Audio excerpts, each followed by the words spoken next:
Oh, show will make it.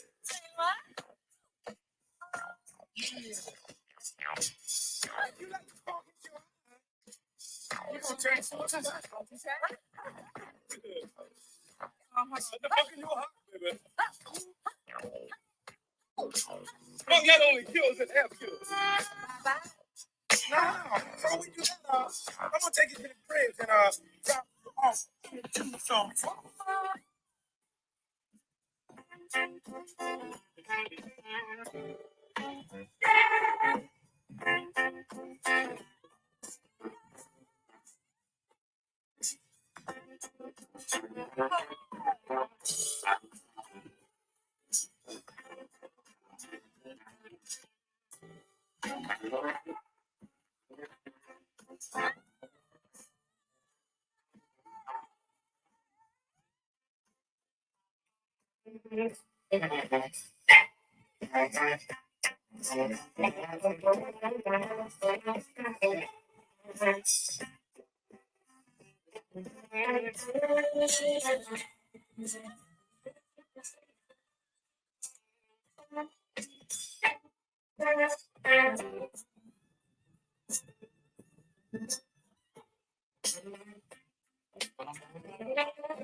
And so the thing with the headphone on one thing. Well,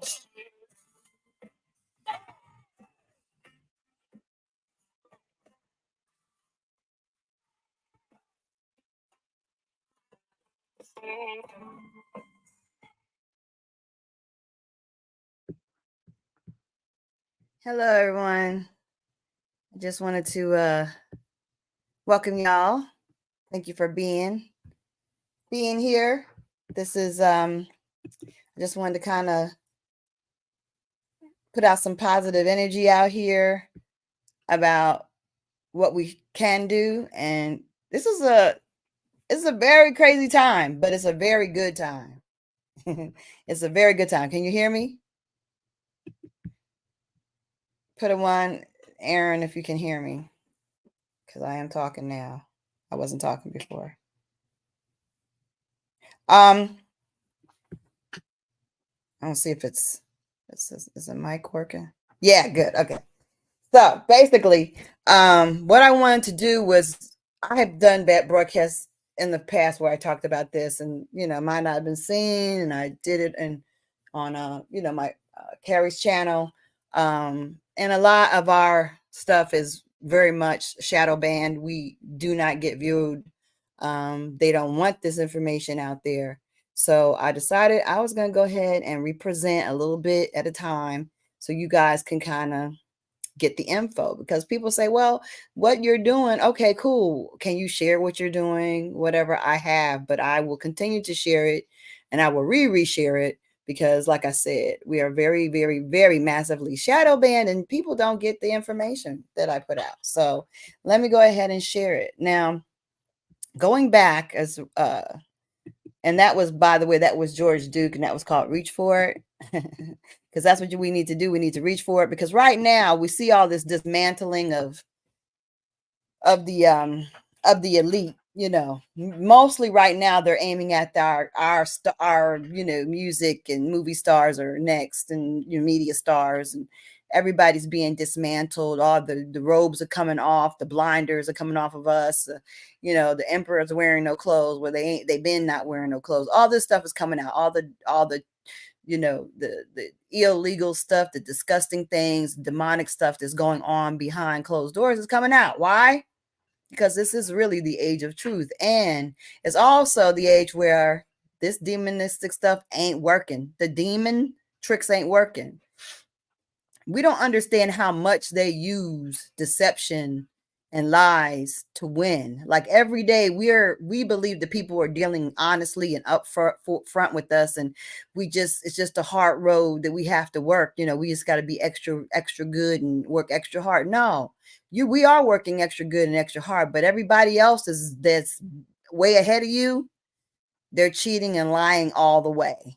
And they make up documents, they make up rights, they make up laws, everything and anything, so that they can dominate and win. But we got to understand that that's over. That mechanism, their ability to do that, is being destroyed at the same time as their whole facade is falling apart. At the same time as places are being flooded.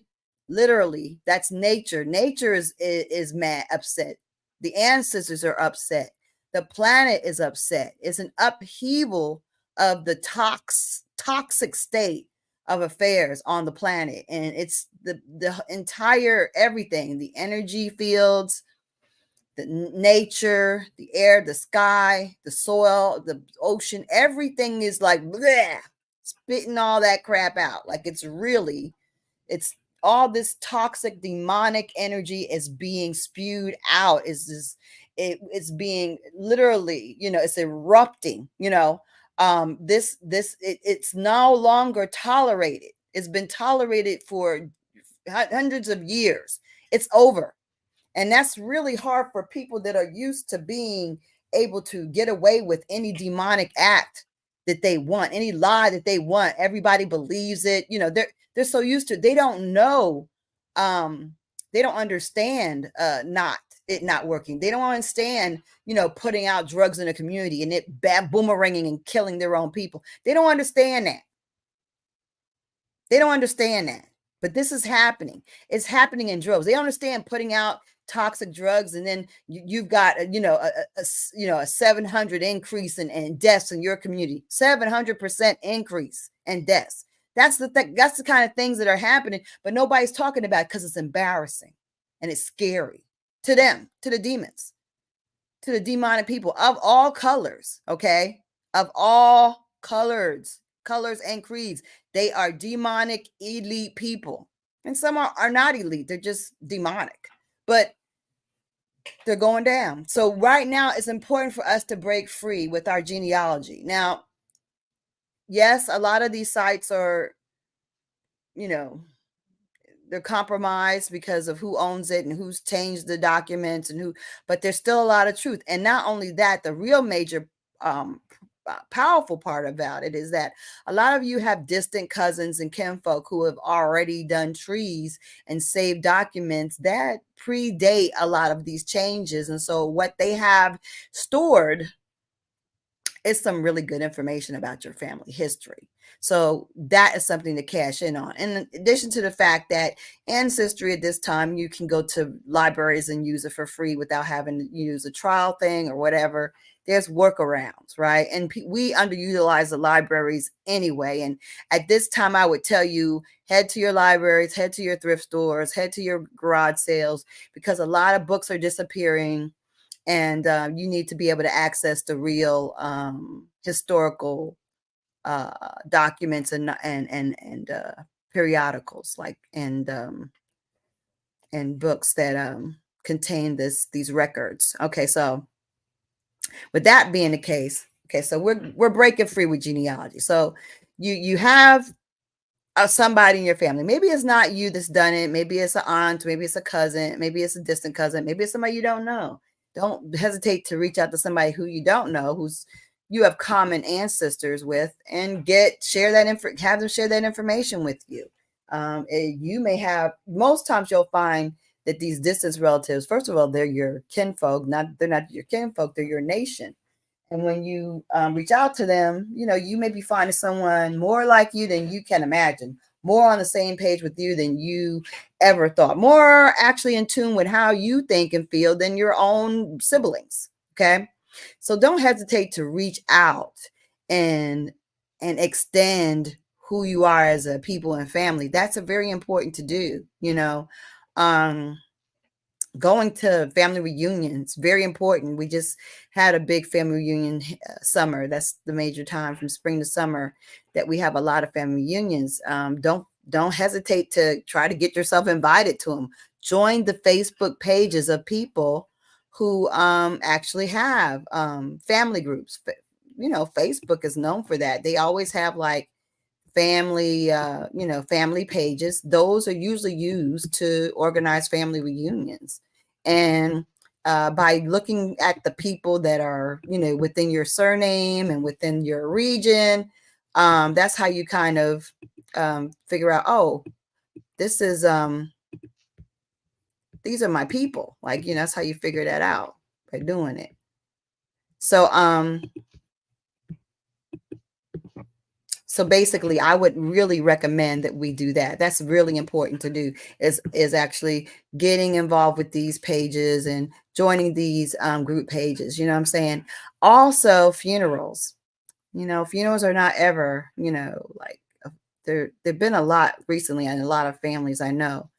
But old people, something that we probably don't do, but the old folks do, they always keep those programs from the funerals. And so when my parents died, that's what I wanted. It's okay to look at the purses or the jewelry or, but I didn't really want that. I didn't want like the, China or anything like that. I wanted the programs from the funerals, the old paperwork that was in the files. It showed what kind of certificates my dad got in the military and what he did, and with different jobs that they made. It had their little name badges from different jobs and church things. And, I wanted that. I wanted the historical stuff. So definitely look for those programs, like, and even if it's not like yours, like if it's a cousin, like if it's an auntie or whatever, say, hey, does she collect like programs? Don't hesitate to ask, because people will throw this away thinking nobody wants this. I don't want it. So they figure nobody wants it. But it's rich with information, because think about it. Every time you write one, if you haven't written one, and God bless you that you haven't, but you have to write up a lot about their entire life. And doing so, you actually discover things about your family member. At least I did. We found out stuff like, we didn't know. I didn't know that my dad was like a union leader, and he was elected like several times, and, he didn't even want to do it, but you learn these things by researching more into your family when you actually write these eulogies or whatever, these programs for your family, and you're like, oh wow, I didn't know I didn't know she did this. I didn't know she was you know, they have other lives besides being your parents or your aunties or whoever. So then, yeah, go ahead and get that information. And that can be a major, major building block for building your family trees, building your family history, and also building family traditions, knowing more about some of the things that you all like to do. Because a lot of times, a lot of personal little antidotes are shared in these stories at these funerals. Okay. So don't miss out on that.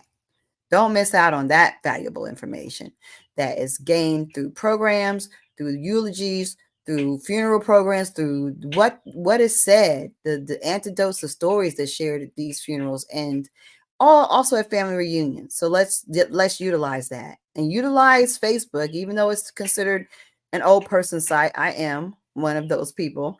But it's very, very useful if you're a younger person to utilize it for contacting these older people who like to organize family reunions and such. And a lot of times your mom and dad might not have been communicating with their cousins, their distant cousins, or whoever. I may not even know them. But you, as a researcher, have found out, hey, I'm connected to these people.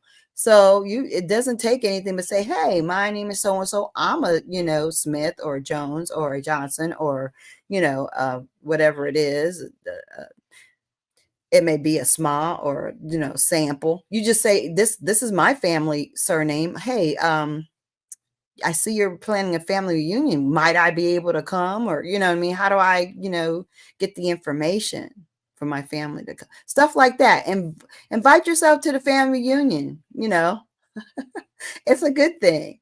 And don't be and I'm gonna tell you, I'm gonna be perfectly honest with y'all. I actually have me and my me and my sister have actually we've we actually have showed up to a family reunion uninvited. It was it's definitely our family reunion, but we weren't completely invited to the family reunion. We hit two Cypress reunions in one weekend, and the one we wasn't invited to, the one we weren't. But let me tell you, we did go to one of them uninvited. We just popped in there for a hot minute. I talked a little bit about genealogy to just a couple people just seated at the table, did a little dance for a minute, didn't try to eat no food, drink no drink, just did a little, did a little dance with the cousins for a minute, talked for a little while, and we exited. Let them enjoy. Of course, the next year, of course, we were very much invited. But see, that's the thing. I mean, sometimes you got, but that's how they get to know, and that's how we get to know how we're connected. Because I'm like, okay, because I'm looking at names. I'm looking at Sydney and Fred, and I'm looking at their daddies and their grandparents, and so I know, the people have passed on whose records I've been looking at, but I don't know the living children. But when you go to a reunion, you're like, oh, okay. Because a lot of times in ancestry, those things are private because they're living people. You don't want your personal information on necessarily on the site where you are and who you live and whatever, and your information. So that's not usually not available. However, your mom and dad's out there, and so what I do is I know the moms and dads or the grandparents. And so when somebody says, oh, I'm Sydney so-and-so, and I'm like, oh, okay, you're Sydney's that people. Okay. And so yeah, I'm in my mind connecting the tree, But if I was more prepared, I would have came with the tree. So they would have really been intrigued, and they would have something to look at, because people like to be able to look at their names and where they fit in. That's definitely a way to pull people in, because we like to see ourselves, and where do we fit? Where do we go in there? So that is definitely a draw. Like, if you want to engage people and you happen to be going to a new family reunion or a new family gathering, and to people that are distant cousins, then if you have a tree that encompasses some of their kinfolk and as well as yours, that is a real icebreaker, is to be able to say, hey, look at my big old tree here. I got where do you know, like, where am I? Well, I may not have your name here, but I will have your grandparents and your parent or parents. So we can work it from there and we can fill in, and pencil in everybody who it comes down from them. You see what I mean? That's so fun. People love that. So, like, for the Accomacs, I have a big Accomac tree where I have a ton of surnames and a lot of blank areas for surnames because, unlike a lot of these so-called recognized tribes or organized tribes that have existed for like whatever over 100 years or more as a state remain organized or whatever, or reorganize themselves back in the 40s or 20s or 80s. These people they usually selected like immediate family members, like 5 or 6 family members. So that's why you have to understand when you join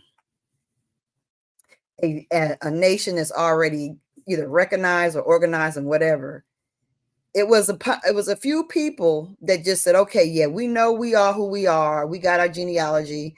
We're tired of being in this matrix of being African American, really at the time probably Black, and we know we're Indian. We're going to claim our Indian heritage. There are some advantages to being that. It's way more than advantages of being that. I'm gonna kind of hit it. I'm gonna hit some good hard hitting stuff for you guys. Okay. I'm doing well. Thank you, George. Thank you. My day is good. My day is good. Thanks. And let's see. Cherokee Bella, Chief Colson. Hello, everyone. Or Kayuk, I'll say. Kayuk. So basically, but the point I was going to make as far as getting it all together is the first step, getting to know what these nations are and what you are actually looking at. When you're looking at first contact nations that are on the southern seaboard, you're going to find some of them that are, have colored or Negro people, or may predominate with some colored or Negro people. That's going to be rarer, but especially in Virginia, there'll be some colored, and they did the Thomasina thing for those nations and recognized several of them in Virginia, in that that statute or whatever it was law, but it has stipulations, and it puts them of course it's going to put them in a compromised position, because that's what they always do, because these people are they're tricksters, and they're manipulators, and they're pirates. So they're gonna take away your rights, and they're gonna take away your ability to actually to actually conduct commerce. They're here conducting commerce on your land with your resources, with your everything, and they're gonna chokehold you so you can't conduct commerce in any way you want to. You can't get a hold of your land. You can't outrightly own your land. You can't put anything you want on your land. And the other thing is, when you do get your Indian status, then they had the Thomasina rules where they said you can't have a casino. What? There were stipulations to them getting recognized, and they're not good. But they agreed to it. So when you consent, you consent. You're in a chokehold. You're done. Be careful what you ask for, and do not let your oppressor set the rules. That is why would you trust someone that has done nothing but harm you set the rules? So yeah, the Thomasina Act that actually Chief Colson, the Thomasina Act that actually recognized those, I think it's 6 or so Virginia tribes. It's like a 360 record deal. It is full of pit holes and stipulations. Yeah, they are in a chokehold. Mm-hmm. It is a very unfair compromise. And that's the thing. I mean, so people who don't understand look at me and say, well, why isn't she just, go and join a recognize? Why don't she do? Well, first of all, my people aren't my people are a lot. Like the Accomacs are the Powhatans. They are. They're the same people. Like the Powhatans came from the Accomacs. So that's that. So anybody who says they're Powhatan and they're not Accomac, they're not real. Like you have to be. They are the Accomacs are the Powhatans. Okay. Then they turned us into the Genghis. Many of us went and joined and became called Cherokee after the Trail of Tears, because the Trail of Tears was set off by what they did to the Accomac. And the whole renaming of the nations and the whole removal of the Negroid or colored chiefs happened after what they did, the fighting they did with the Accomac, which they call the Turner uprisings. It wasn't no uprising. It was a war against the Indians because we had won a substantial amount of land back and rights. And so they had to develop the Indian Removal Act behind it. See, they always tell you that, oh, yeah, and then with this charity, they don't have no explanation for it. And then when they tell the Accomac story, they're like, oh, yeah, they removed their reservation because of the Turner, the Nat Turner. Well, Nat Turner is supposed to be an African, right? Well, how would an African uprising impact the Indians on the Eastern Shore? See, Nat Turner was an Accomac because everybody was under the Powhatan Accomac umbrella anyway, and they all was the same family. And it wasn't that he was some preacher that just went crazy and started killing white folks with a, because if you crazy, how you gonna get everybody else to be crazy with you? Like that's kind of hard to orchestrate. You know what I'm saying? How do you, if you crazy and say, oh, that Nat done lost it, you know what I mean? Especially if he was a preacher, you know, that's a crazy departure. That doesn't make sense. See, they teach us stuff that doesn't make sense. And then because we learn it at such a tender age, it just becomes part of our mantra, part of what we accept to be fact, right? It's part of us. It becomes our foundational thinking because they impregnate our minds with it at such a tender age. Pocahontas, and slavery and Nat Turner. We are all like imbued with all that information so early that it's hard for us to question it. We're not even empowered to question it because it's part of our foundational thinking. So think about it. They talk about the Trail of Tears, but they never explain what set that off. They talk about the Accomacs were the first people to have a so-called prison camp reservation, right? But they don't explain why that prison camp reservation, so-called, which they don't have the power to remove or give us anything. Let's get that straight. They talk about, oh, they removed. You don't have the power to. First of all, what do you hear? Why are you here? You haven't established why your European butts are in a country that doesn't belong to you. When did that become okay? That's never been okay. There's never been a war against the indigenous people that they won and declared this theirs. And you can't declare America yours by fighting your people over there because they don't own nothing over here.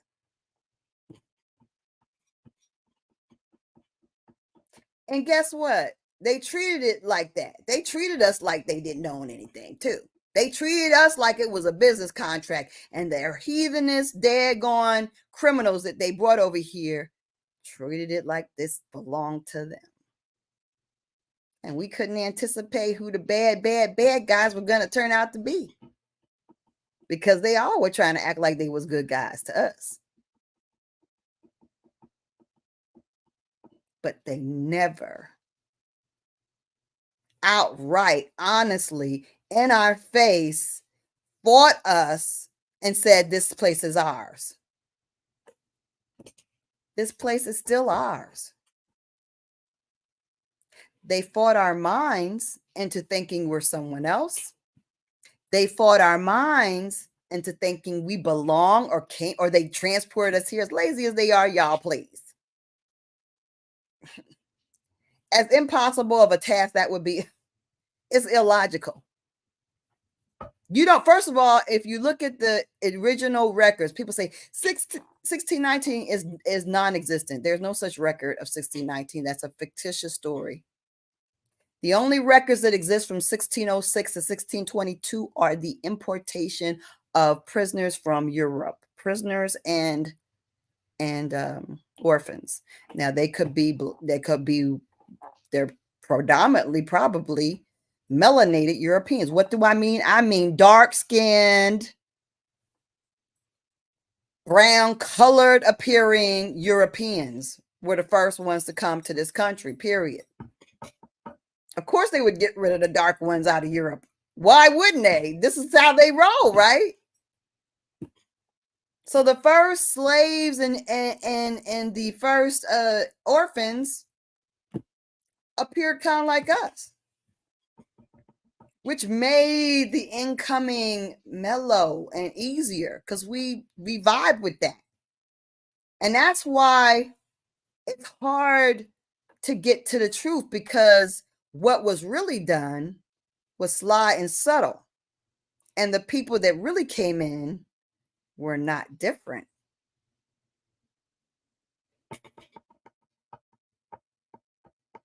Okay. Oh, yeah. You remember when I read those records online? Yeah. Yeah. Yeah. And then, you know, I read it to the people at Hampton, to one of the curators there. And she was like, I know she didn't want to hear that, but I guess she probably erased it because she got all her dashikis on and, you know, her bones in her nose. And no, I should not say that. That's rude. Okay, erase that. But she was very much Africanized out, like seriously. And she didn't want to hear about the fact that we weren't from Africa. I mean, people romance it. People believe in stuff like that, like it's a religion. You know, they get into this Hotep, African, whatever, and it's like a religion. And I know our people are very spiritual, so we need evidently to have something to put our faith to guard our faith. It's a kind of, we need something to embrace us faith wise. Does that make sense? I mean, I know if Carrie was on here, he'd be like, oh, religion. And I know a lot of y'all, and I understand religion has been one of the most detrimental things, but we and our souls are a very spiritual people. And for a lot of us, it means we have a need, even for the dogma. Like the dogma of religion is comforting for a lot of us. For the majority, I would venture to say the majority of us. Like we enjoy service. We enjoy a good sermon. Music, especially, we enjoy music. Was it a military move on? Okay, so when they came on here, it was monetary, just like it is now. When they came here, it was all about trade, and we were all for it, right? Why would we like to shop? You got to understand who we are. We haven't changed, and neither have they. We like to shop, period. We like trade. We like new things, new shiny things, new gadgets. And some of us like to sell. We like making money, right? That was there. It's still here. So there was an agreement that, yeah, you got some good stuff. We got great stuff. You want our stuff. We want some of your stuff. We've been selling with the world. This is the Indias. India is not in Hindustan. This is India's, West Indies, East Indies. We are the Indians, because this was where the center of trade was. The Noah's Ark was built from Florida wood. All the fruits and vegetables and produce that is used by the world today comes from you can't have Italian spaghetti sauce without the tomato. It's an American product. I mean, think how far back you got to go that there's no tomatoes until they found them here. Think how far back you got to figure out that when half of the stuff that they eat in Africa they got from here. They didn't have tomatoes in their whatever beef stuff that they be making or go. I don't know what they be cooking, but whatever that stuff is, they be scooping up with the fufu. With the fufu, you can't have fufu without American produce. It comes from here. The source is here. They want a cheap, easy to grow something for them broke for the people that were broke and had bad soil in Africa, and they brought that over to those people. That is not indigenous to Africa. So you got to think, how far back are we talking if the staples of what is your basic food groups comes from another place?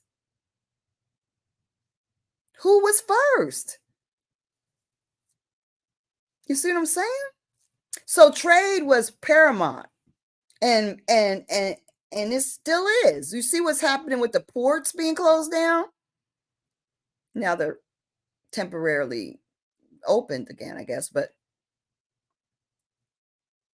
we always were moguls. We always were creative. We always were inventing. We always had the world's most diverse biosystems, and we had the most diverse plant life and everything, and agriculture. So this is something that the world has benefited from. So much of what makes them win comes from America.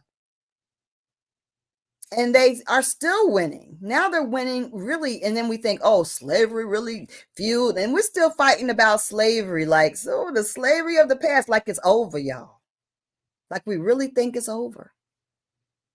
Like you really don't understand that when people go to jail or don't go to jail, people are on probation and have to pay restitution. And the jailhouse is making money because they almost sold something, but they didn't sell something. And they almost made $5, but they didn't make anything. That now they have to give almost everything they earn over to the daggone court system. That everybody's winning. The prison system's making money. People are investors in the prison system, which are now private, right? So the investors are like, yeah, portfolio's looking good. Lock more up. We need more police and more laws that these Negroes can get caught up on so we can jail more of them. You think there's not slavery now when that's going on? When they are hiring confidential informants for $40 to come and entice you to do something you ain't even thinking about. How is that legal? For $40, they enticing you, your innocent 50-year-old self. That's not me, but I'm just saying. They enticing people over the age of 50 to do things they ain't done since the 90s. And then you end up with like 10 years of crap and records and restitution. That's the thing. They want the daggone engines to pay restitution for everything. Oh, you didn't do that. Oh, you got a ticket. Oh, you did that. Oh, you took a what? You overdose on a daggone drug and you got to pay restitution. The only person you hurt is yourself?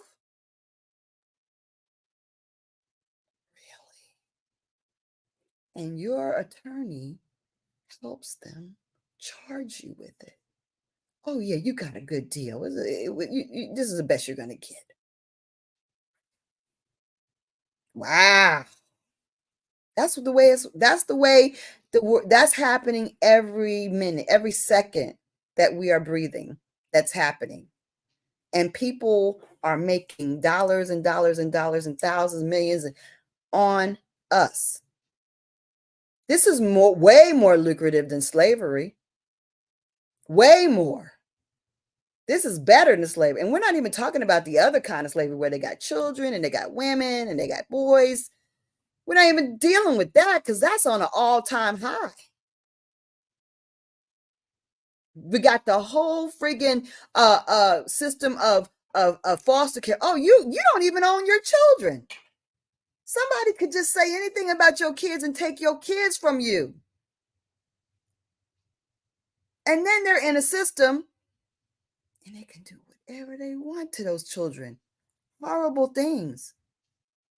Horrible thing. You can't, you got to fight to get them out and get them to somebody in your family. And they got to go through all kinds of loopholes to be qualified to take care of their own kinfolk.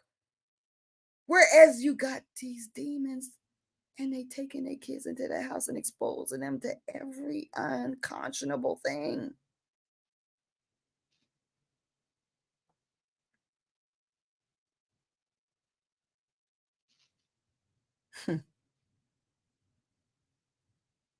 Yeah. So, I mean, that's what's happening. I mean, do y'all really think that it was worse then? I mean, if you look at the records, you'll see Negroes in court standing up, saying, I worked for this guy and he owes me this, that, thus, and the other. I worked for him for 4 or 5 years.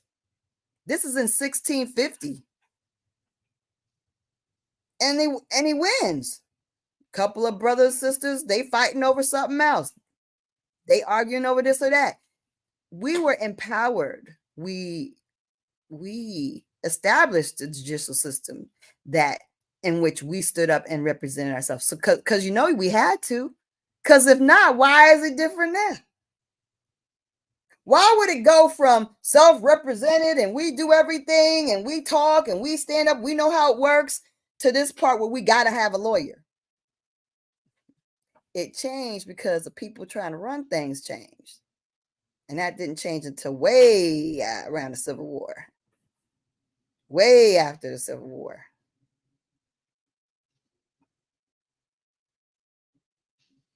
And the Civil War wasn't about freeing nobody because we had universities in 1634. Okay. How was you? Oh, I'm a chattel slave. How do you say we were in chattel slavery and you had several universities, and several universities are built at the same time as the Civil War? Does that freaking make sense? Doctors, lawyers, teachers, professors, all this existed before the Civil War and during it. So how are we all chattel slaves? That's not the true story. They want us to believe that we're less than. They want us to believe that we're worse and worse. And anyway, and I think all this real P. Diddy stuff is just a humiliation act. And it's not to humiliate him. They know what he is. He don't care. It's to humiliate us. It's to make us feel like, oh, all of our people are so messed up because we are loving. We care. And we want to be good. See, they don't care about being good. No, not the elite. They don't care about being good.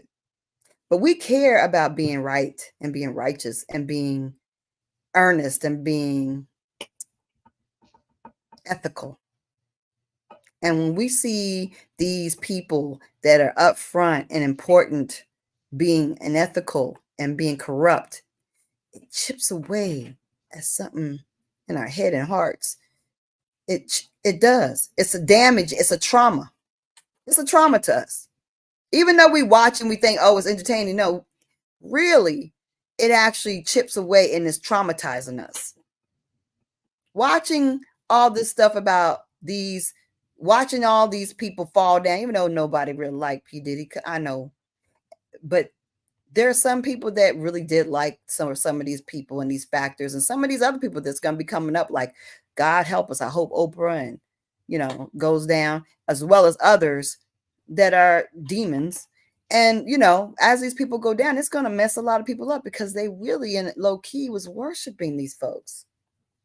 But it's meant to make you feel trauma for them and in yourself, because what you respected all is eroding away.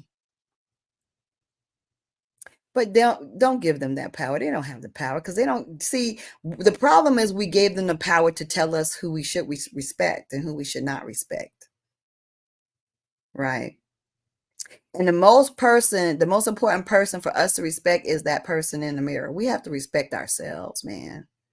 We got to love ourselves. We got to look in that mirror and feel good about ourselves. We got to know our power and our worth. We got to know we can rise above all of their lies, all of their daggone false paperwork and fraud, that we can stand against it, that we have the power, that as much as they try to step aside and falsify things and make up things, that we can stand against it. We have that power. We have that right. They cannot continue doing the same thing to us and think that it's going to work.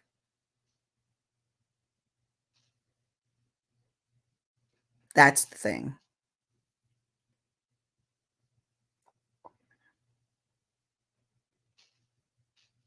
Right. Well, I mean, like I said, I feel like, Rochelle, I think it's like a humiliation act, but it's really to humiliate us. They're all actors and they're trying to, like I said, it's traumatic because they live off of getting emotion out of the indigenous people. The indigenous people being able to get us upset, making us feel oppressed, making us feel less than. They feel powerful that way. They gain a sense of, greatness out of being able to make us feel that way. And the reality is, who cares? Go ahead. Oh yeah, but I'm sure Snoop Dogg's gonna come out and say Snoop Dogg ain't no good either. None of them no good. None of them are any good. So why do we care about them so much? We have to not give them that place. Like I said, we have to understand. We have to love ourselves. And we can't let our enemies pick our heroes, either past or present. We got to learn that. We got to learn that. Because if they put them forward, holding a gun, looking through a window, I'm sorry. But some of these photo ops, and historically, are just questionable. Like, really? They was fixing to get rid of this man, and they got pictures of him with a machine gun. What is that? What kind of photo op was that? Some of the things that they put out historically and present day, you got to understand, we're being manipulated and controlled. And so you don't let them pick out our past heroes. Don't sit up there and tout Harriet Tubman because they repeat her name 27 times and make 3 movies about her. Don't sit up there and repeat Martin Luther King because they act like he was doing everything. Don't try, because see, a lot of this stuff is all manipulation. So we got to understand it happened. It's happening now, and it happened in the past. And you just got to be, you got to be the one that goes and does the research, or you got to trust the people who are doing the research if they have receipts, because you can't just, you got to have receipts, right?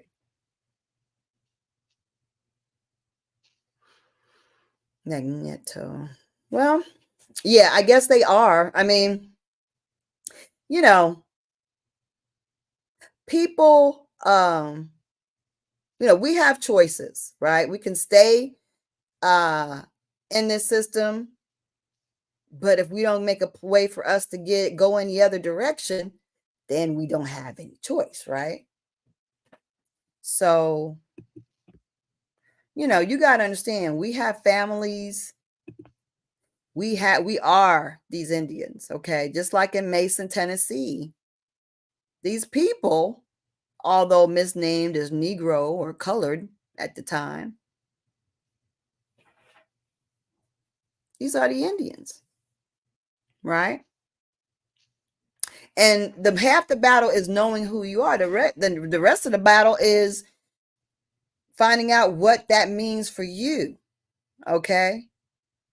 Because the reality is, a lot of these organized or recognized tribes, they were set up after the Removal Act. That was just a way of corralling the remaining people that they wanted to allow to be able to declare themselves Indian or Native American, to give them a place to fall, to give them not a place to fall, but a place where they could control them. Because understand that most of the people in this area that's circled in red, those are the Negroes. Okay. Those are the Negroes. See the Louisiana Purchase area? They didn't know about that until after the Louisiana Purchase of 1805 or 6 or whatever. They didn't know about that part of the country so much. They had Michigan and Indiana. Yeah, they knew about those, but they didn't know about that middle and way up west. They didn't know about all that. They knew about California because there's reports of the Californians, but they hadn't explored in that middle portion of the country where these Native Americans dwelled. Okay.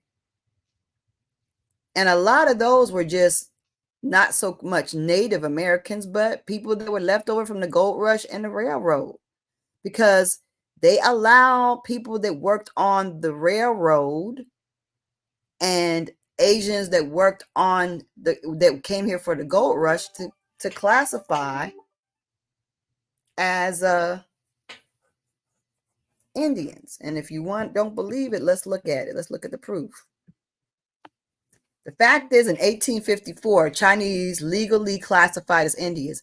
They had laws in California in 1854 that allowed, 1864 and 1853, that allowed the Chinese to legally classify as Indians. This is not make-believe. This is for real. So that's why a lot of them look more Asiatic than anything today. Like they look more Asiatic today than if you go back and look at Geronimo, or you look at,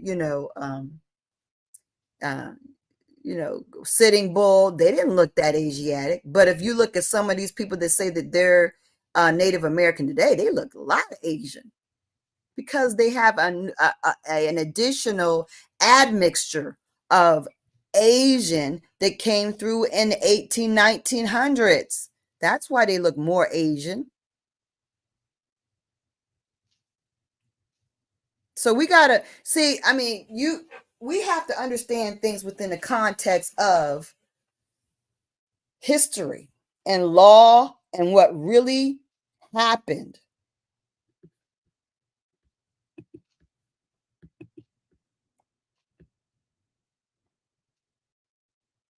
So the Negro, or the color first contact brown skin, chestnut brown skin people, were recorded in early days, like by people by William Strachey and others, right? Talked about us being chestnut brown. Even the council notes, even descriptions on ship manifests, you see these people were brown skin. The Siberians were not described with brown skin, big lips, and gross hair. They're not the same. And I'm not gonna call them Siberian because, like I said, they're Asian. They're mixed. They, they're kind of a mixture, and not to say that they're not mixed with us, or we are not mixed with them, because some of us are both Native American and American Indian. Yeah, Geronimo and they look a little Mexicanish. Yeah, you're exactly right. They didn't look as Asian as some of these people that are up in these tribes now claiming to be Native American. That's because after him, there was an admixture of more Chinese and Asian that came to the country and were allowed to call themselves Indians, because by calling themselves Indians, but the country wanted them to call themselves Indian. California did specifically, because then they couldn't sue the government. It gave the government a protection against them by classifying them that way, and not keeping their national status as Chinese. Having your own nation, being a Chinese person, gave them national protection under their own umbrella, their own nation.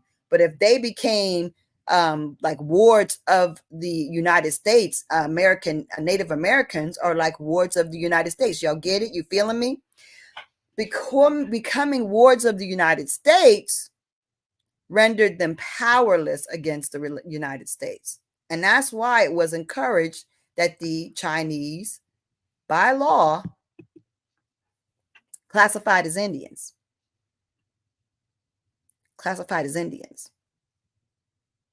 Because classifying them as Indians made them wards, or Native Americans made them wards of the United States. It gave the United States control. And you, by saying yes, call me this, recognize me as that, are consenting to that.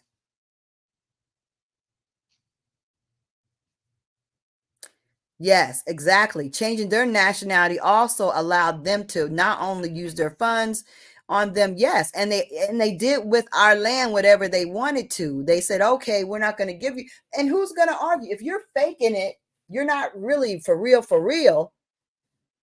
See, that's why people don't kind of understand, that's why people don't understand what I'm doing, I think, because people don't understand that when you're really for real, you know who you are. Come on, y'all. When you really know who you are, it makes you livid. Like, I cannot tell you how upset I am that people have done what they have done to my people, and they continue to bar me and my people from having what is ours. I am incensed by that, because it's like, how dare you? Who are you? It's outrageous to me. But for people that are quasi it, people who really know they're mostly white, or they're not really sure, but they know that they've lived on a reservation and they've been declared to be it, but they can't connect with the whole beginning of the country. They don't have like Pocahontas connection or John Smith. They don't have that kind of connection. They don't even know who was the first people to have a reservation in the nation, the Accomacs. They don't know that, right? So they're disconnected with the first contact people, yet they want to claim that they want to act like they're first contact. So when you're so disconnected from, oh, they did this to us, they did that to us, they took this, they took that, they changed our name this time, they changed it this way, they changed our race, they changed that, they exiled us this way, they burnt out our towns, they lynched people, they keep trying to slam us down in court, they keep trying to daggum imprison us, and you start just getting this whole weight of all these different things that they keep piling on your people. You don't have any tolerance, man. Like, you ain't putting me in no compromise. Are you freaking kidding me? Huh? Like, I can't conceive of me saying yes to some Thomasina deal for recognition, because I'm like, no, you don't get to set the bar. You don't get to establish the rules of play. You don't get to put us in a deal that compromises us. What is going on here? Do you not understand how much you have taken? You've taken everything that is us. You've robbed us of our culture. You lied to us and told us we came from somewhere else. And you're still doing it. You're changing historical signs and books, and you're calling Crispus Attucks African. You're calling Frederick Douglass African. These people were never African. You're going back and you're rewriting history, and we're co-signing it. We're saying, African Americans, we're all, no. These people were never called African because they weren't. And now we're retrofitting history and calling people that were never called that African. Martin Luther King wasn't called no African American. See, when you don't say anything, that's consenting. When you don't get upset, that's consenting. And when I sit up there and I'm hollering, well, this is not right. You're using your Woodrow Wilson history and you're covering up the facts and you're retrofitting these names. Well, you're the people that went to the school, they prefer African American. They don't know. You miseducated these people. They're not in a position to make an educated determination of what people should be called. You are using this historic deception to allow you to continue deceiving our children in the future.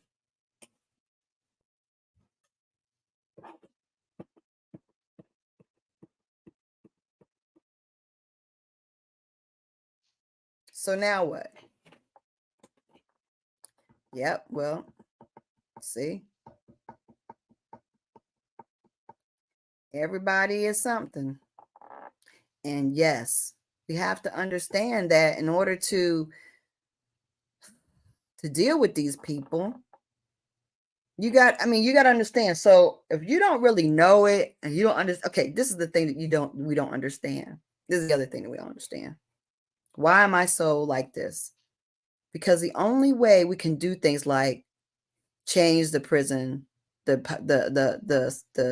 change the prison pipeline, get the police out of our schools, imprisoning our children, get them out of our homes, taking our children away, get the funds to do the right things with the money so that we can properly educate our own people, get rid of all this misinformation and miseducation, get our land and our resources and our businesses back, because they took all of that. They think that you don't have a right to say, yo, this is our patented land. I'm taking it back. I don't care what you have on it. You should never have built anything on it. We had laws that said you can't build anything for 5 miles within our town. What in the world makes you think that, you can historically break that law and then you don't ever have to pay for what you've done? Wow. Because we said so. Because you said so. Why are you here? Why are you here anyway? Why do you think you get to say something to people in their own country and you don't belong here? Why are you imprisoning us? Why are you doing all these traffic traps and doing all this? Oh, everything is about them making coins. Everything is about them milking a people for resources. And we don't think slavery still exists? Why do we compromise the majority of people that's being thrown in jail and dealing with everything and all the bad things? We're the smallest number, so-called, but yet we get all the highest number of everything bad. Why do you think that that's a coincidence? We're just unlucky? We're the crop. We are the chattel. We're the crop. We are it. It's not, yes, right, Rochelle. It's never ended. And it's worse now than it's ever been. We've had, and despite, like, you got to understand, it was better then. Kerry showed, I think one of her lives, he showed his one of his grandmothers had a work agreement to go work in Georgia. She had a contract during so-called slavery times. So, I mean, you got to understand that what what is being done? We think, you don't think that there was people living all kinds of ways then, just like there was people all kinds of ways now. We have people that had slaves back then, people that had land, people that had it doing all kinds of inventions were going on, travel, people were, moguls, they were building ships, they were trading internationally. That all was happening. That all was happening.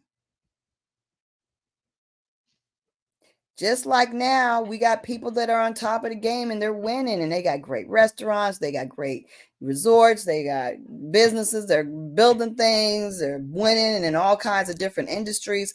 We have very successful Indians today, Amerindans. We have a lot of them, and a lot of them are hidden.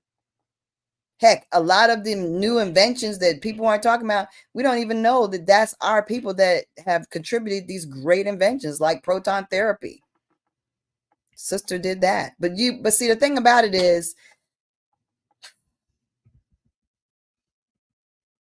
they make sure we stay focused on the wrong things. That's the thing. They make sure we stay focused on the wrong things. Let me go small.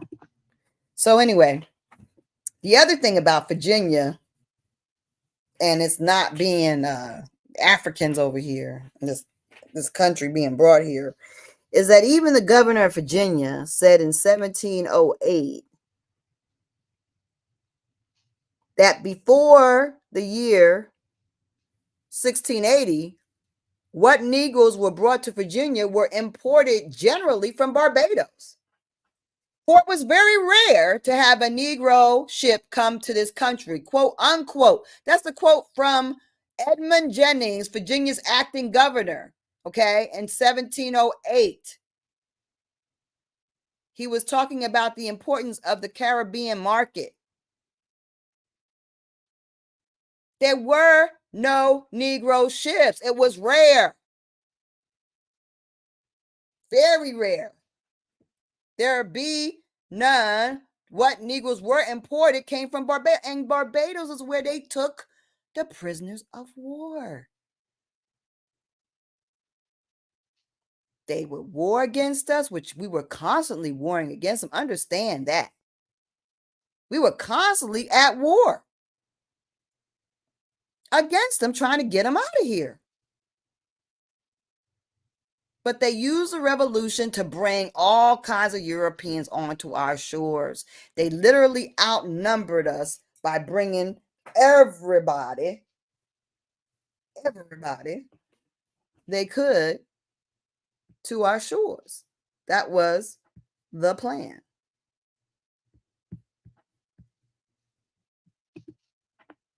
So this thing, the fact that the governor said in 1680 that they didn't come from, if we got any, it was rare to even see it. See, this is the thing that they don't want people to know. These are the things that they don't want to be shared. These are the things that are like, so the slave trade was so big, and slavery is our big claim to fame of why they owe us reparations. Well, what about this? Where's the evidence of all that? See, they're doing stuff to us now that far exceeds anything, man, woman, child. They're doing some horrific stuff to us as we speak and live. Y'all saw the video I did where they got the poker game where the bulls are attacking the prisoners over in Louisiana. Did y'all see that? I don't even know what I did with that. I don't even know what video is that on, but I have the footage of that. And that's insane. Okay? On another day, I'll share that if y'all haven't seen that. But so they changed Negro to African, and they wrote all this stuff, and they make billboards and signs. Oh yeah, it's true, George. They take the prisoners and put a poker, they put a card, what is it, folding table and some chairs out there, and they have the bull let the bull out, and they put a red something on their chest and their back, and they let them wear a little bit of headgear and shit. and they have the bull charge them. And then the person that's left alive somewhat is the person that I think they get like something like $100 a prisoner gets.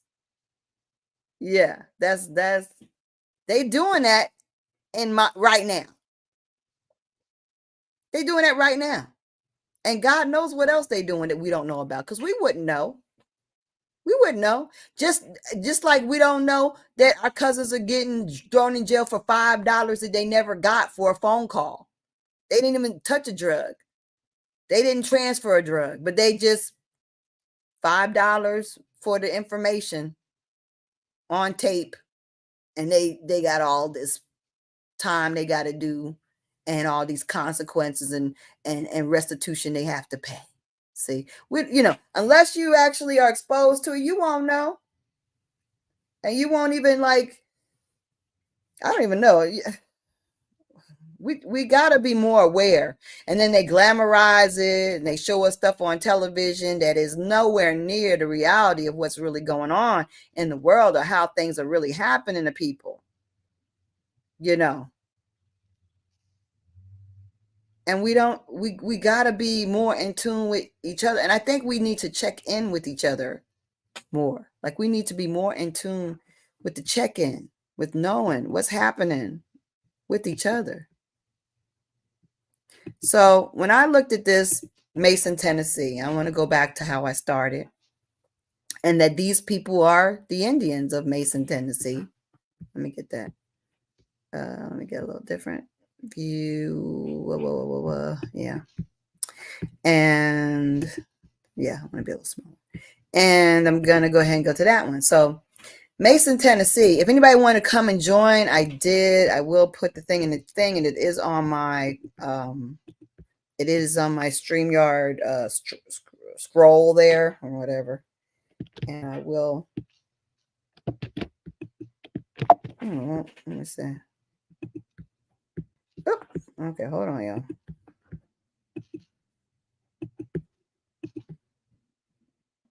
Okay. That's weird.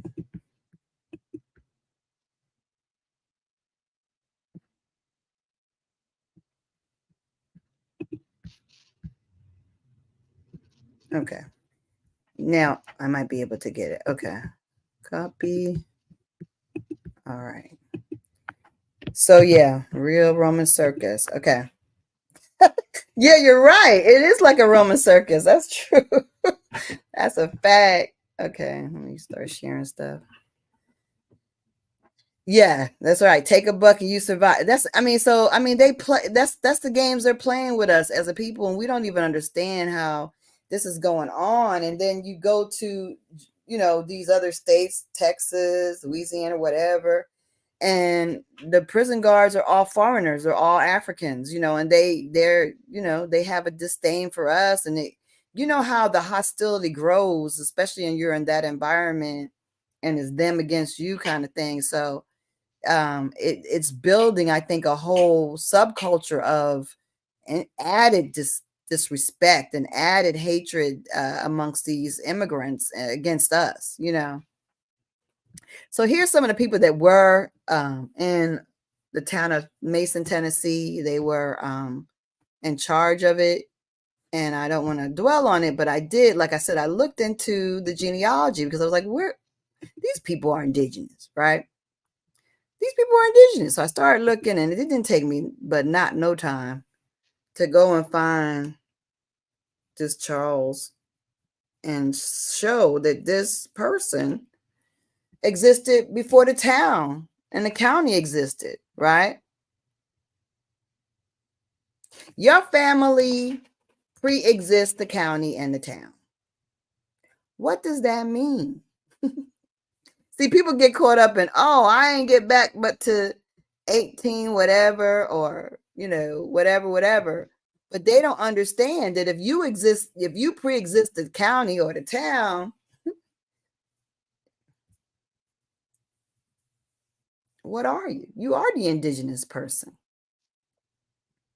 So then what we have to do is understand that a lot of our maps have disappeared that talk about Indians, and the different Indian, because there's so many tribes and sub-tribes and nations, it and clans and bands is so much that we don't have on the internet anymore.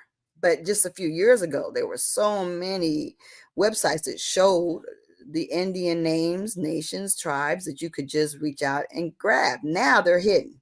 So now, like I said, you're going to have to get yourself to a library, get yourself some books or whatever to avail yourself to some of this information, because a lot of it is being taken down because they know that we are searching and they really don't want us to know or to find. So when we look at this area, we know this is Mason, Memphis, Chattanooga, Nashville, Knoxville, Greenville. But if you really look at this thing, you also see how close it is. You know, it's not really far from Atlanta, Macon. I mean, in the scope of things in our America, right? You see Louisville, you see St. Louis, how interconnected we are. Memphis and St. Louis are very much similar vibes, similar dialogue, similar we speak the same, right? So these are the Indian connections, you know, the way our accents, our dialects, we share it. Just like I said, and it flows from South Carolina up to daggone Pittsburgh, Pennsylvania. You got this same twang amongst the people of that area. You know, we share the same speak. We share the same dialogue, and it's all based in our indigenous language, right? Oh, you're from Huntsville? Okay. Okay, cool. Well, see, look how that is. But see, this is my point. It's like this is what I'm showing you guys. It's how easy it is for you to be you. All it took from this brother was, okay, what's his name? Where he at? Okay. Where's his people at? That's a mayor. That was a mayor. I have to look and see if he's still there. Probably, maybe not. And then what happened to his people? Okay, well, they always been there. Odds are everybody in these seats always been there, right?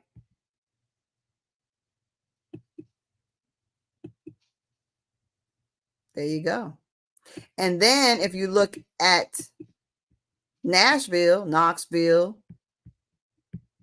Mason, Greenville, Memphis, you understand that like every little area, there's different tribes and sub shit. Just on the Eastern Shore, excuse me, there's a lot of people. That's the other thing. Because when I started out, we started talking about how these other nations organize themselves. Well, they organize themselves like with a few cousins. So like I'm on my dad's side, I'm a Cypress. So let's say I was like, yeah, we're gonna organize ourselves as Indian. And then I organized this would have been interesting. Had I done that, had we done that, which would have made sense because my grandma's like, oh, we Cherokee, we whatever. She claimed Indian. And my grandfather, the Cypress, of course, he had Indians come from the Big Cypress Reservation and pay respects when he died in 1978 or so. So, you know, we knew, right? We knew. But on my Big Mama side, we didn't have a lot of information. So fast forward, let's say I had organized like an Indian nation based upon what I knew about the Cherokee side, or what they called Cherokee, because they didn't know better because they changed their name so many times, right? And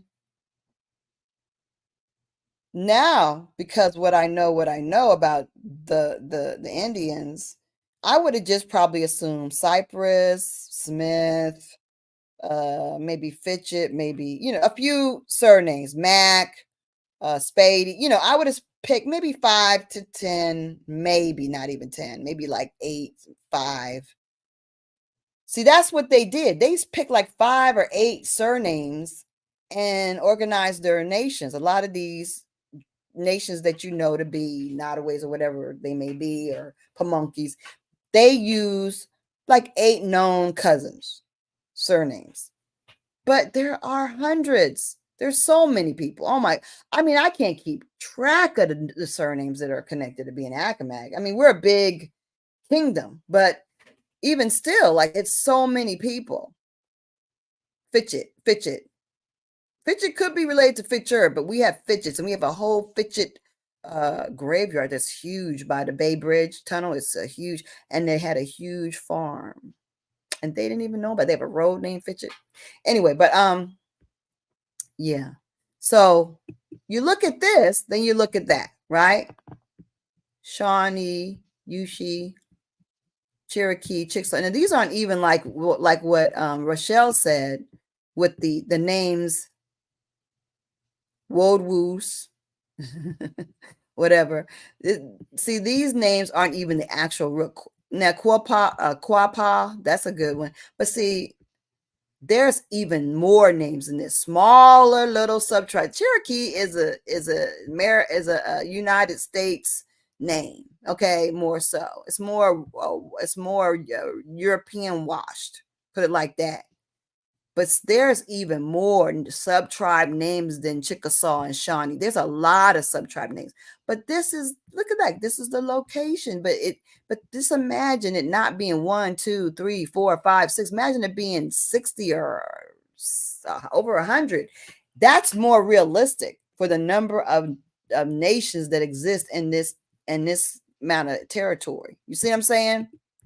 So your real nation, wow. I mean, the name is very specific. So if you lived on where the star is, right, you would say you are definitely Quapaw and Chickasaw. Definitely. Right? According to this. So this is what I wrote for them. So I just broke them down to saying they could say they're Chickasaw, Kawasati, or Chickasaw Quapaw. That's what they could have said, Chickasaw Quapaw. Or they could have said they're Chickasaw, Quapaw, and something else, or whatever, if they might have found something more, even more. But that's the thing. That's the step you take. You find your ancestors, you go back as far as you can, you find out what Indians were there. You can go to the county, ask questions, you can go to this, you can call the historical association for that county and ask them what Indians lived in that town. And build your people from there. Maybe part of your family, maybe your mama is a Chickasaw Quapaw, and your daddy is a Yushi or a Kawasaki. You could do them all three. Chickasaw, Quapaw, Kawasaki. That's the people. And then you are covering all these people in this territory. See, these are your folk. All these people of this lineage fall under your umbrella of protection. And all that land falls in your claims for that territory. Are y'all feeling me? Is this making sense? I am walking you down the road. This is how it works. On a broad sense, right? So for when I found out, oh, Cherokee's not it, we actually were Genghis Khan. Then I found, wait a minute, Genghis Khan ain't it. We was actually called Accomack. Oh, wait a minute, Accomack ain't it. The Accomax was also changed to being Powhatan. It took some years to figure out the different layers. But they know it about us. We just don't know it about us. They got experts on us out there. They know everything about us. But because we looking to, Kunta Kinte ourselves, we don't know nothing about our real, right? So that's the thing. You find your people. First of all, you identify yourself. Who am I? Who am I? Who am I kin to? Who do I go back to? How far can I go back? How far does the town that I come from go back, right? How far does Mason go back? How far does my ancestor go back? My ancestor predates the town in 1873. 1873, oh, I ain't going, and see, a lot of y'all get stuck. I can only get back to 18. Boo. Boo. They didn't have a town there until 1890. They didn't even have a town. Your ancestor predates the town, baby, and predates the county existing.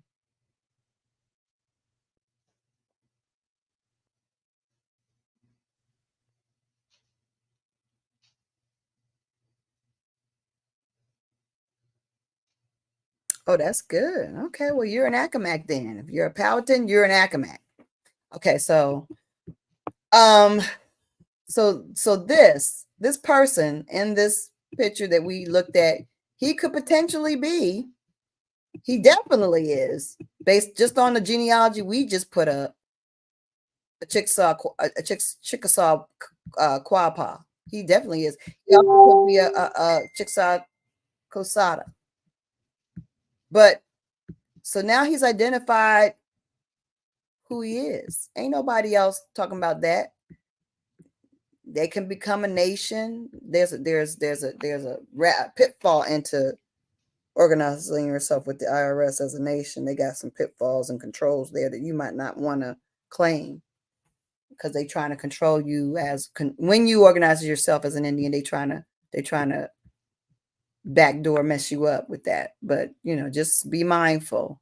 If you organize yourself as a corporation, which is what the United States is, and I know people say you're a corporation.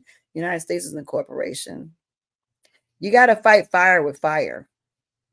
But anyway, that's just my opinion. But anyways, organizing yourself as a corporation, most nations have a corporate or a corporate entity to trade and conduct trade. It's part of the thing, babe. Anyway, and then you file with the Secretary of State of Tennessee. And then it's about connecting. You're going to get an affidavit. You're going to have everybody has to enroll. You connect the people. You're going to create a people. So the people have to exist. So if you created a place for you and your family and all the people that are of this lineage, of this territory right here, then you create and manifest and develop the Chickasaw Quapaw, and you've done it, and you created it in as an entity, and then you create it you have to manifest it on like it exists. So you have to you could start off by making a Instagram, making a Facebook group, making a Facebook page if you don't want to do the group, and then making a website. You have to make sure that people can find you and find out where they belong.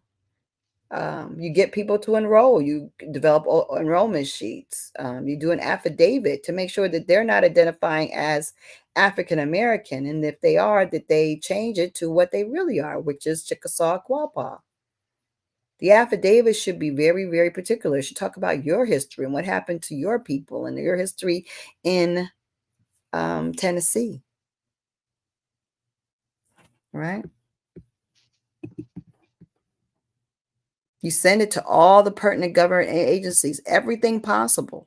And the more you report who you are, that's the more people are going to know.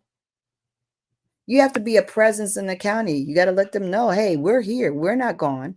We still exist. They may not like knowing you still exist, but they need to know that you still exist. Go to the libraries, go to the museums, go to the history areas, go to the historic markers, go to the town hall meetings, go to the county meetings, whatever. Show up and show and prove. I think that's the end of my slides. But yeah, but that's the process. That's how you would do something like that. That's how you would be able to change. And what does it change? Well, the reality is, like I said, we can't end this the way we are now. We are chattel, and we can't help each other. We can't help ourselves. But by extricating ourselves out of this matrix that we're in and saying, you know what?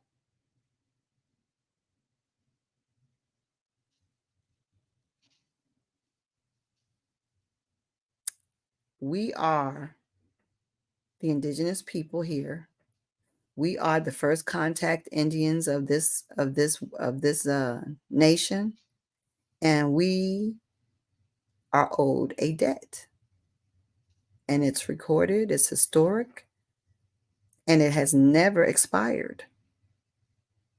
And its time is up on people telling us lies. Time is up on you keeping this stolen property. Time is up on you not repatriating and not providing restitution for what you have done.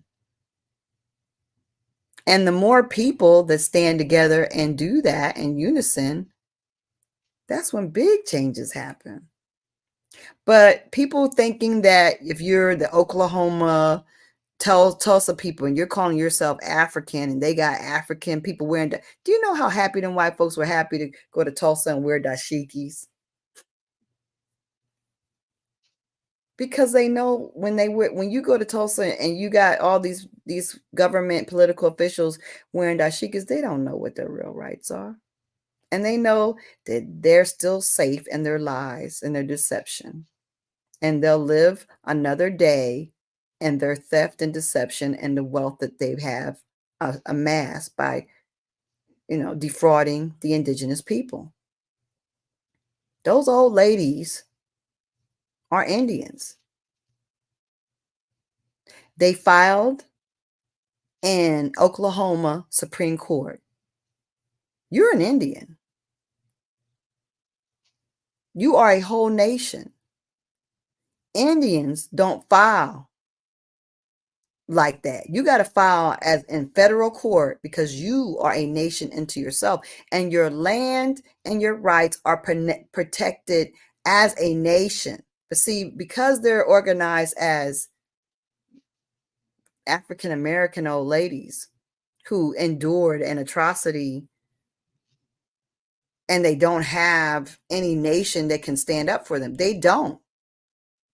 They're not even wards of the United States. They're actually chattel of the United States. Think about it. African Americans are chattel of the United States. You're not really even considered a real human, a real person. That's why they disregard any reparations. That's why they disregard any claims. You're not in the right status, and you don't have any rights in the status that you claim. Because if they are claiming that they are African Americans who lost towns, cities, property, who were traumatized. Okay, well, what nation do they represent? Africa? They don't represent Africa. An African American is a non-entity. An African American has no nation.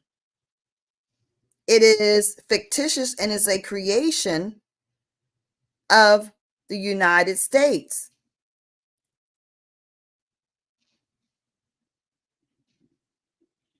And so if they created you, do they not get to say whether you have rights or not? See, when the Asians say, oh, we need this because COVID and people treated us bad, which really didn't happen, but they had already built that whole reparations to the Asians into the whole epidemic plan. It was already worked into the budget. Okay, we're going to blame it on y'all and Wuhan, whatever, China, but what if they treat us really bad? What about that? Well, don't worry. We're going to pay you, and we're going to give you a Protectionary Act, and we're going to give you money for that inconvenience. They already had that worked out. That's why they thought people were really going to act horribly, but it didn't happen. So they had to make up stuff. Fake videotapes of people beating up, schizophrenics hitting what might seem to be. Anyway, they made up stuff to make it seem like, oh, this is a thing. It's a problem, because it really didn't manifest as a problem. But they had already allotted the money, and it already was part of the plan. But being a being an Asian or someone of another country of origin, or so it seems, at least having a representation of what you are in another country, in another nation, by another nation, they have a power that African Americans don't have any. There's nobody on your side. Like I said, you're part of the crop here. You're part of the chattel. So when those sisters identify as African American and fight for Tulsa and what was done for them, they're fighting the wrong fight. Because if you fight as an African American, you're just chattel and nobody really is there to protect you. What happens to you is a matter of fact, because you're still in slave status.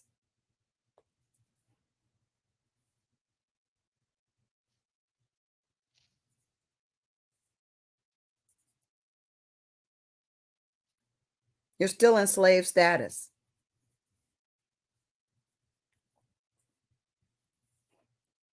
So you're welcome. Thank you. Thank you, Rochelle. So it would be so great. And when they were talking about freedmen rights and that sister from that whatever, the senator or whatever she is, congresswoman from California, was doing those talks about freedmen, and I wrote to her, man, they stopped those talks, man, because they were having talks about freedmen without any definition of a freedman. And I was like, how are you having talks about freedmen versus Native Americans, and you have not defined what a freedman is? Define what a freedman is. Because you're acting like a freedman is a slave of a Native American, and that is not true. You don't have any documentation or any explanation as to what a freedman is. And that's a problem, because you can't fight for something or declare something not this or the other when you can't define it. And that's what they did with that whole freedman thing. And then it went away. No more talks about freedmen. I wrote her letters. And now we got the sisters, they got another chance or something. They're looking at with their fight for getting something back. It's a shame. They lived through it. They actually lived through it, and it's not enough. And we're not even mad about it. Nobody's marching to Oklahoma. Nobody's getting in a caravan and trying to come and do a march on Washington, march on Oklahoma about this stuff. It's insane that these women actually saw their world bombed out by the United States, and they got nothing. That they dismissed it. It should have been in Supreme Court anyway, but even still, Oklahoma, you are some nasty, evil, low down, dirty mofos. And then they do this Flower Moon movie, and they're depicting everybody looking like something else, not looking like the Tulsa people, because the Tulsa people and the Flower Moon people were the same daggone Osage people. They're the same Indian. They all had the same oil well money. They all was balling out and had lots of cars. But the real videotape, like Amani Bay showed a couple years ago, will show you that those Indians in Tulsa, they had money. They had cars, lots of them, nice houses and great clothes, and they did not look like the movie in that Flower Moon, that Flower Mound, Flower, whatever, Flower Moon Mound. Anyway, did not look like that. But that's the thing. They always want to alter what we know to be true, and they want to shape it. They want to get ahead of it, right? And here these women, they're of a certain age. They were taught, they were brainwashed by the school system. So they're like, okay, well, I know I'm colored. I know I'm Negro. Right? Flower Moon. Yes, thank you. I know I'm colored. I know I'm Negro. They're not at this age fighting for the fact that they are Indians. And the people around them are encouraging them to keep up the African. But African, how do you have a right? See, that's what people don't understand. They want to be something that doesn't exist. And they want to fight for something under this whole moniker that has no power, no respect, and basically is chattel to this day. And that's not going to work. But that's why I said the most powerful thing we can do is to claim our ancestors, claim our nations, and claim our land. Do you think that if it wasn't my right to claim land that belongs to the Accomack, that they would have made it a crime, that they would have jailed me if there wasn't credible, if it wasn't credible and possible? If it was nothing, they wouldn't care. It'd be just some weird lady doing weird shit. But because it's actually credible and they fear that this may work, given the right people being in place, and they get rid of all their Ku Kluxers, because they got a whole network across this nation of Ku Kluxers in place in these courthouses and in these real estate companies. And they're dying rapidly. Praise the Lord. These Ku Kluxers are dying. But the fact that there is a demise of that is not the issue. The issue is that they wouldn't care if it wasn't actually legit. And that's why they're so mad at me, because what we have a right to is legitimate. It's not illegitimate. If it wasn't legitimate, they wouldn't care. They would ignore. If it had no legitimacy, they would ignore it. They'd be like, right. But because it has legitimacy, that's the problem. And they don't give it legitimacy because they don't have any legitimate claim to anything. So it's up to me to not believe. You have to believe in you. You have to believe in your heritage. You have to believe in your rights. You have to believe in the law that protects your rights. You have to believe in just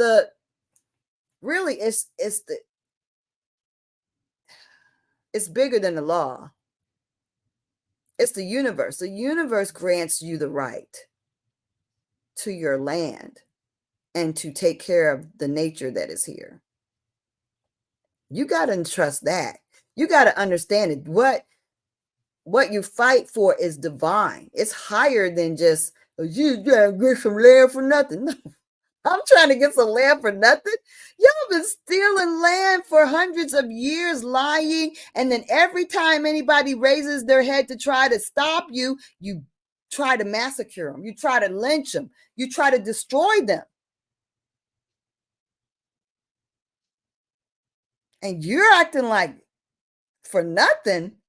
Oh, please. Nobody's getting anything for nothing. You're barely claiming a fraction of what is owed. How dare you? I would never go to someone else's country, camp out there for, whatever amount of time, and then act like these people whose land it is, and I'm enjoying wealth. I'm building up all kinds of his lineage of of inheritance and all kinds of opportunity and stuff for generations for my family and my progeny. And then when somebody says, "Yeah, hello, this is my Scottish land," and I'm like, go kick rocks. This is Cyprus land here in Scotland. There are no cypresses in Scotland. It's not a Scottish name. Oh, forget you. I mean, could you imagine? Could you imagine doing that in someone else's nation? Like, mm-mm-mm.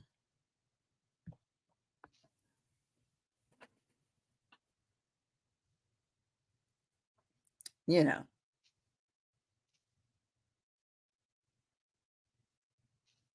it's amazing that um what they make up and what they manifest to be true for themselves in order to keep what they've stolen. But that's why it's so important to connect and claim and understand the power of it, because because you don't fall under their jurisdiction. You just consent to falling under the jurisdiction. You don't fall under the jurisdiction. You consent to falling under the jurisdiction. And our continued consent, it's what has us in this matrix. And they are so livid with me because I refuse to consent to what they're trying to lie about. I'm refusing. Like, you do not have this authority. You do not have this. You cannot make this a crime when it's not a crime. Like, I know you're used to getting away with murder, literally murmur. You're literally used to getting away with unaliving people. Literally. But the reality is, because you have a history of terrorism and getting away with terrorism, it doesn't make it right. And it doesn't mean that you're going to continue to do that same thing and get away with it.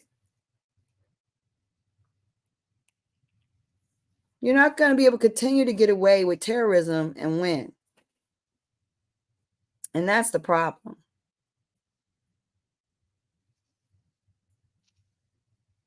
That's a problem.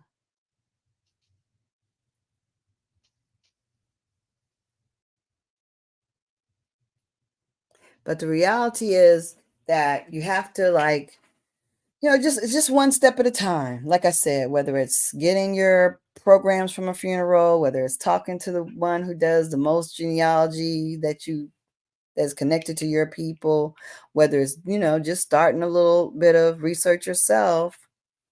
It's just, one step at a time. You just one foot in front of the other and make that move.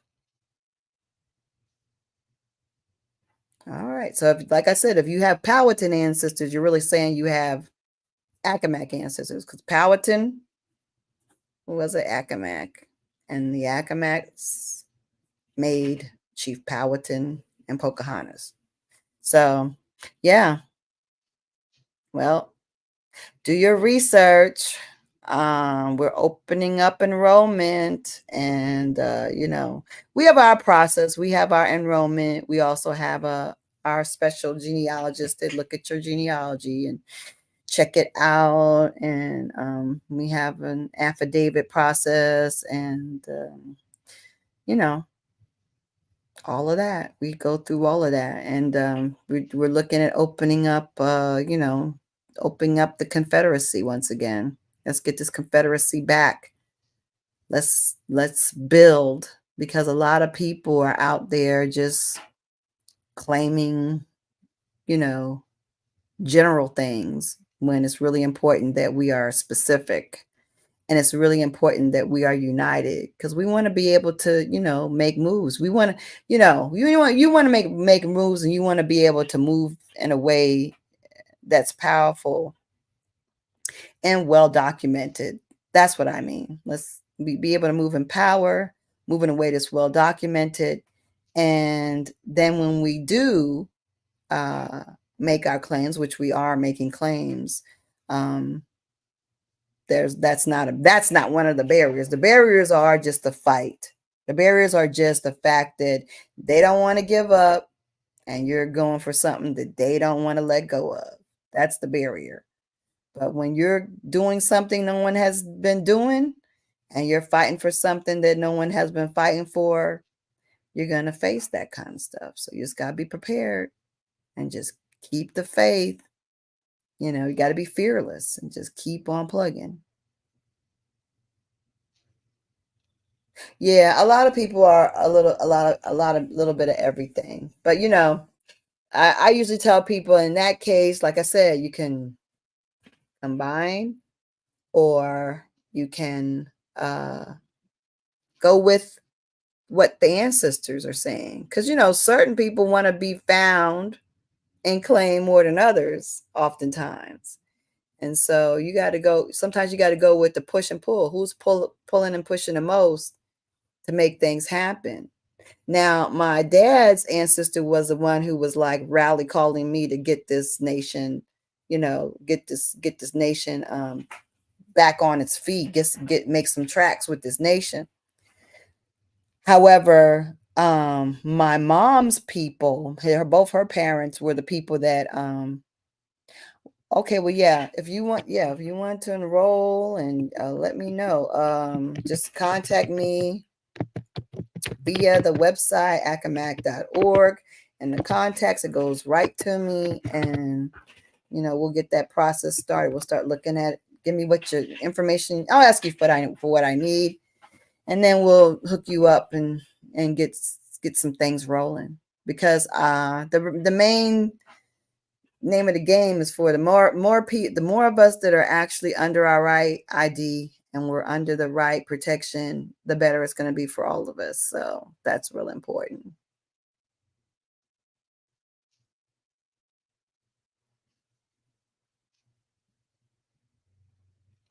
Oh, your mother and father are fourth cousins. Ooh, that's real close. Ooh. Yeah. Well, usually, we use the bands and clans to kind of keep it a little more separated. My parents, they may share a cousin, but they're not cousins. Yeah. Um, they have, they may both be, one might be related to a sample by marriage, and the other one related by a sample by blood, things like that. But they lived in different parts of the peninsula, and they had pretty much different, real different. Like I said, except like I said, they may share cousins in like different ways. Like one may be by marriage, and one may be by blood, or something like that. But yeah, so yeah, definitely do that. It's very important that we get on the same page, that we are moving together. Do understand that things are actually happening. People are coming together very quickly. I am getting a lot of people reaching out and understanding about their, Accomack Powhatan heritage. We have connected with people in Canada who know that they were exiled from the Eastern Shore to Canada and are of our same lineage. As of 18, of the whole book of Negro is the story of the removal of really the Accomacs to in some Nottoway to Nova Scotia. Mhm.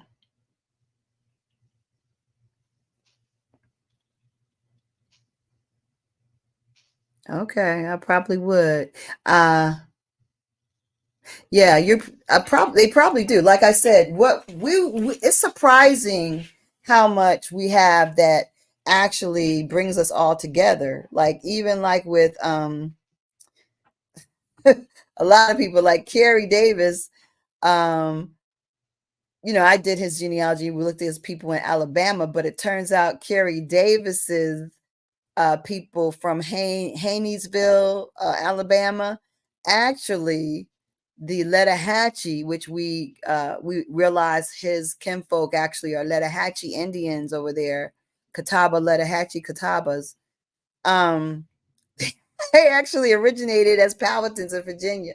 So I mean, so it's like the more you know, the more you know. Like it all kind of comes back to us being very much connected. So nothing surprises me, and like that, it's definitely, yeah, we're gonna find the bonds. And as we find the bonds and build the bonds, so goes our strength, so goes we'll reconnect with our spiritual sides, our ability to actually connect to the powers that we used to have, and all of that. Yeah, exactly. So yeah, he's a Catawba Lattihatchee, but the Lattihatchees were Powhatans, so they were part of the Accomack Powhatan Confederacy. So I'm like, we moved as we needed to move, and a lot of it is not like Trail of Tears. It's like we had family that exiled to different places. We would exile ourselves to other places when things got hot or we needed a fresh start or whatever the heck we were doing. But and our homelands were not limited to one area. Like most things, shoot, Brooklyn is a Accomack territory. So a lot of, you know, a lot of us had places, not just in the States, but in the islands. We have land there, we have family there. So, it's very far reaching and far flung. We are very much connected. The more you dig, the more you're going to find how these lines connect, how we are interrelated, how we are connected. And it's real powerful because it makes sense, right? Finally, it makes sense because all this out of Africa, and then Africa's looking at you like, and then their energy and their whole vibe is so different from ours, and their way of going about things, and it's just so different. But then once you kind of are, you understand that we have a certain energy, we have a certain way of a culture, a way of seeing things, a way of doing things, a whole vibe that is just unique to us. And you know when it when it makes sense, it really vibrates with us and we feel it internally when you've made that right connection and you found your truth, you know. And I know certain people say, oh, well, a lot of old people are beyond it. They can't get it. They ain't never going to get it. Well, I've had 82-year-olds and 87-year-olds that are in the bed in the hospital. And I just start getting a little rant about, being Accomack and what I found about us not being from Africa. And they're like, yeah, I mean, they immediately resonates with them. So it's not necessarily an age thing. And you'll talk to young people who you start talking about it and their eyes want to shut. They just shut. They want to go to sleep. They want to take a nap. They want to sink into the floor. They want to disappear. They don't want to hear nothing about it. But so I don't even see it as an age thing. You just got to go by the soul. And certain people, their souls are in tune. And when they hear you explain it, it just like, oh, yes, that makes sense. It hadn't made sense in all this time, but finally, by you explaining to them what has been done to us, how we've been misclassified, who we are, and how the facts align, they're just like, you are on to it right there. They get it. They get it. And they, like I said, they could be almost 90 or more or 90 plus years old and they get it. So this is something that's it's for all the ages, and we especially got to talk to the babies because they're being miseducated as we speak. My little grandson lesson plan, I was looking at it during COVID or whatever they was homeschooling, and I was like, the founders, the explorers. I mean, they're literally have a lesson plan where they were teaching him the adjectives to describe these invaders as explorers, brave, adventurers. All these wonderful adjectives, were being applied to these pirate invaders, these criminals. None of the words that really describe what was being done, but all these misleading, complimentary adjectives that get embedded into their psyche. Oh, they were founding fathers. Father? That's powerful. Right? Explorer, discoverer, all these things that they teach the babies. And then it becomes like a part. Oh, he was an explorer. He was a founding father. He is important. They did great things. What exactly was great? And do you understand what was being done and how things were being run before they came? Do you understand how much they took from or learned from what we did to make the Constitution, to make the Bill of Rights, to develop this so-called United States?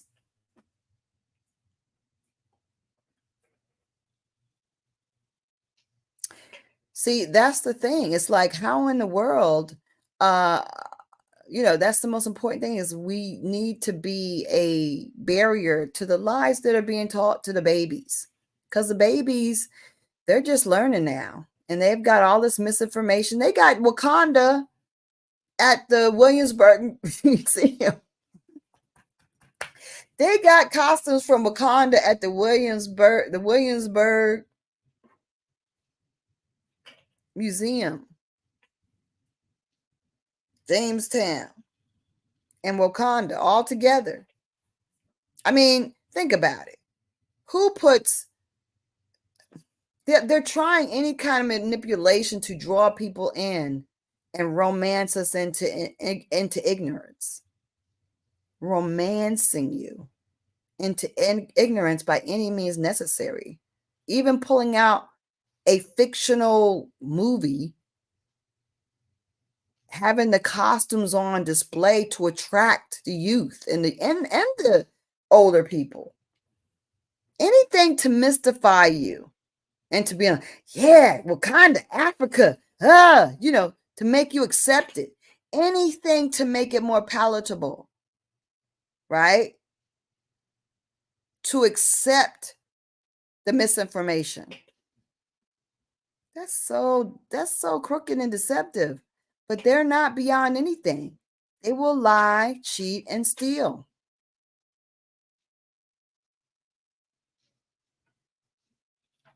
Most of your elders are gone. But my children, oh, that's nice. It gives you hope. That's good that your children are, that's very hopeful that they're interested in asking. That's like kind of the best gift you can have, is that you have a bunch of children that are interested in asking, because, that doesn't always happen. That does not always happen. So that's awesome. But yeah, so definitely you want to encourage that, and try to do things where you can build upon that. Definitely you want to go to the mounds and the caves there in Tennessee, and kind of enrich that. You can make that part of whatever trips you guys are planning, or little staycations. That you have those mounds in Alabama, those wonderful what is that, the Chalola, whatever, the ones over there down by Albany.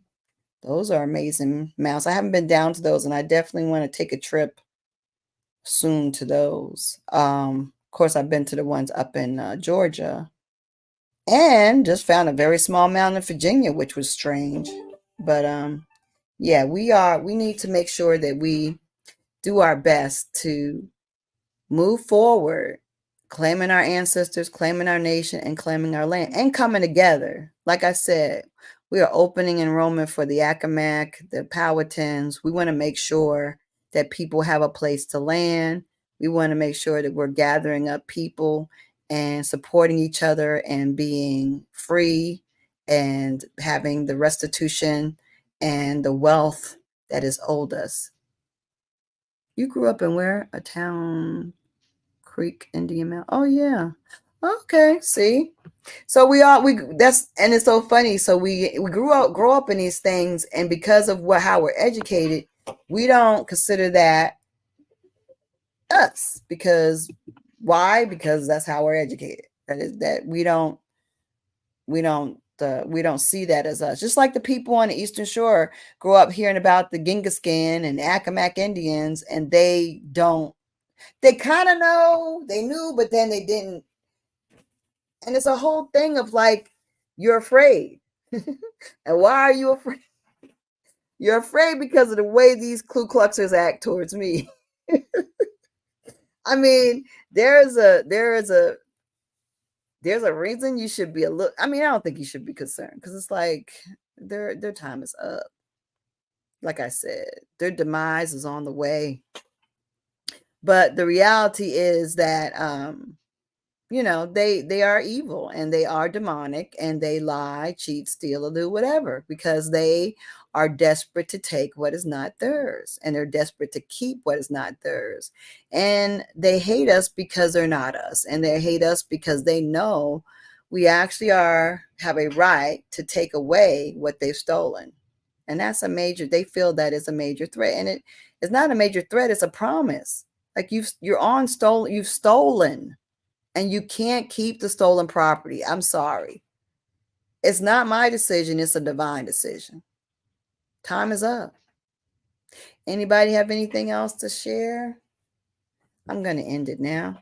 You guys, thank you for spending this time with me. Please share it. Please like and subscribe and share the news because, like I said, myself and my brother, Kerry Davis, the Indigenous one, we are very much shadow banned. Nobody gets to see what we have to say. Nobody gets to share what we have to say. No, nothing. They're definitely, the feds of YouTube are definitely on our tails. So, just got to understand what you're dealing with. But we try to share the most precious information we can give to you, and we don't hold back. Have a wonderful weekend. Enjoy yourself. Enjoy your family. Keep growing, learning, exploring, and building.